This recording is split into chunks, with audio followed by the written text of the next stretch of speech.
Amid the ongoing LPG supply crisis triggered by global disruptions, India may soon see a major change in domestic cooking gas supply, with consumers possibly receiving 10 kg LPG instead of the standard 14.2 kg cylinder.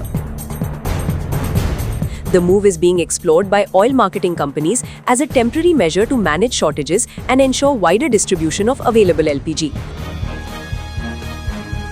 Why this change is being considered? The proposal comes as India faces tight LPG supplies due to disruptions in global energy routes, especially the Strait of Hormuz, a key transit point for imports. LPG imports have slowed, tankers are facing delays, domestic demand remains high. To deal with this imbalance, authorities are considering reducing refill quantity so more households can be served.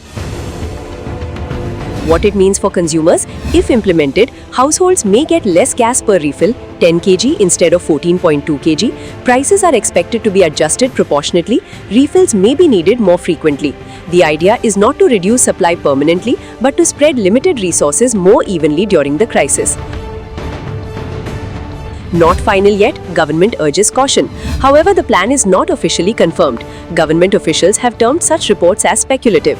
Authorities have asked companies to go slow on implementation amid signs of easing global tensions. This means the move is still under discussion and may be used only if the crisis worsens.